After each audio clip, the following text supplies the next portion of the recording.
I'm going to take a little bit of a detour on this journey now that we're 8, 9 episodes in, because it's needed.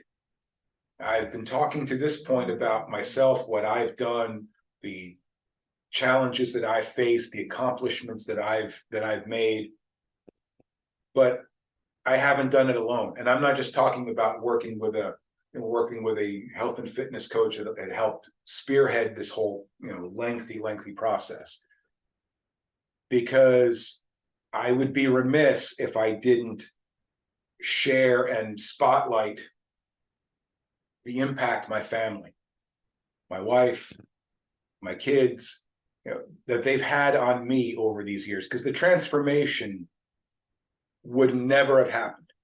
I wouldn't be here right now sharing my story if it wasn't for them.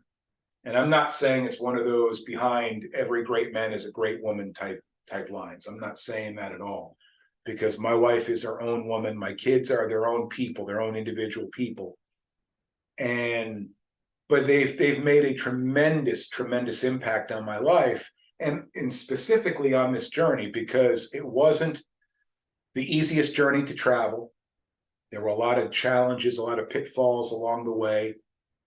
I wasn't always the easiest person to deal with as I was trying to navigate all of this, because this was all new to me. And they put up with it all. They supported me through it all. They encouraged me through it all. They, told me what's what when I wasn't doing what I should be doing. Let me give you an example. My wife, and I think I shared this with her just recently. I know just how scared she was, how scared out of her mind she was when I told her I was leaving the newspaper industry, where there was a steady paycheck. I knew exactly what I was going to make every 2 weeks, company health benefits, retirement, 401ks, all of it, all that came with it. And the fact that I was good at it. I'd done it for 26 years. I was good enough to really kind of do it in my sleep. I could put it on autopilot and still do a good job after all those years. And to move into an industry that was completely different, you talk about a 180 from journalism to health and fitness, to an industry where the income can be very volatile. It can be very up and down. You can make great money one month and practically nothing the next. Where if you want health insurance, you're going to pay for it yourself, because you're not going to find many, if any, employers in the health and fitness industry that are going to provide their employees benefits. In most cases, health and fitness coaches are independent contractors. So they have to have their own health insurance, which we do, which I do. So that there is a lot of uncertainty there. There's a lot of risk involved there. There's a lot of opportunity for things to go south in a hurry. And especially when you factor in, it's not just going into the health and fitness industry, it's now starting my own business, something I had never done before and really had no knowledge of how to do it. I had to learn it from scratch. I had to hire people, which meant spending quite a bit of money to help me along in the process, to help build my business. There were a lot of ways this could have gone wrong, and wrong in a bad way. And if it were just me, if the business were to go under, it would just be me. But it's not me. I have a family that relies on me. And that's a big responsibility that I don't take lightly. So I can just imagine, and I'll be honest with you, she never really shared this with me.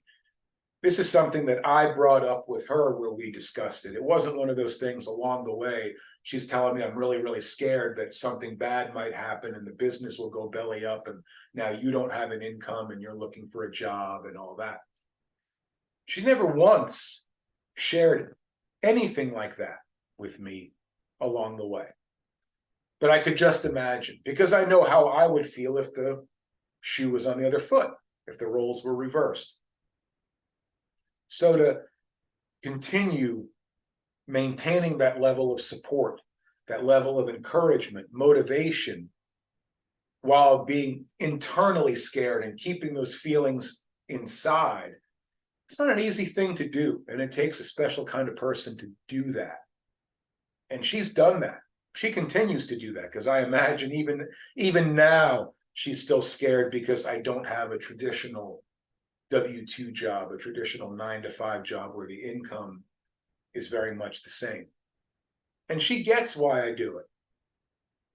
She understands my passion for helping others, my passion for health and fitness, the passion that's grown within me throughout my own process, throughout my own journey. But I'm not even going to say that it's really that simple. And really, you know, my two oldest boys too, I mean, they're off, you know, doing their own thing now. You know, one's a firefighter, one's a police officer.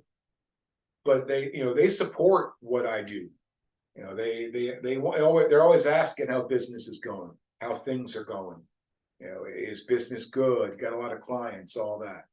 And then there's my son Zach, who obviously lives here with us. He's 13. He's taken such an avid interest, maybe not necessarily in the health and fitness industry, but in the business itself.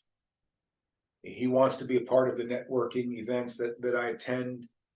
He loves to talk to people. He's not shy in the least. He can hold his own in a conversation with adults just as much as kids his age, if not more so with adults. I think he's more used to older people anyway.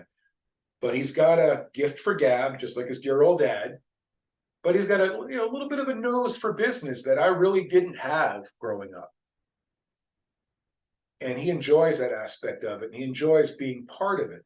A lot of kids that are 13 years old don't want to be around their parents. You know, we cramp their style. We embarrass them in front of their friends. Very rarely do you find a teenager, and I'm not saying this might not change when he's 14, 15, 16 and on up, but right now at 13, he still wants to be around us. He still wants to be around dear old dad. And he wants to be actively involved in what I'm doing. And I love watching it. You know, I have photos and videos where I'm just standing back, and my wife Shelly's just standing back and marveling at how actively involved he is in this. He's just not standing by and watching and seeing what's going on. He's hands-on. And that pushes me to be better, because I want him to continue seeing what can happen when, you know, a little bit of drive, a little bit of determination, some discipline, and a whole lot of passion come together. What can happen? Amazing things can happen. So this isn't just me. It's never really been about me. I said to my wife just the other day that part of it is I want you to be proud of me. And that's not to say that she's not proud of me, because I know she is.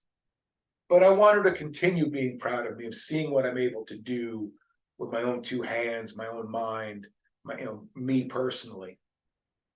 I want her to be proud of that. I want her to be proud of her husband for taking a risk in life, not playing it safe all the time like he used to, and actually going for something that he's passionate about. You know, and the goal is for me to continue thanking her. I don't think I thank her enough, to be honest with you, for all the time and effort and trust and encouragement and support and all of it that she's put in me. You know, she's a big reason why we're down here. I wanted her to pursue her dream again, working with special needs individuals. She loves doing it. She's great at it. It takes a special kind of person to do a job like that. Such an emotional, passionate, personal job. And she's great at it. She's always been great at it. And we got away from that when we lived in Maryland, because there just wasn't really a real high demand for that. And here there is. And that was a big part of the reason why we moved here, because I know how supportive she's been of me to help build my business. I want to return the favor, if you will, or thank her by saying, now I want you to focus on what you enjoy doing, because that's just how it needs to be. My business, it continues to grow strong. They're a big part of the reason why, but There was a lot of a lot of missteps and pitfalls and mistakes and stumbles and falls and doubts and what the hell am I doing? What's wrong with me? Why am I doing something like this? It's not going to work mentality. If it wasn't for them, I wouldn't be where I am today. Now we continue moving forward.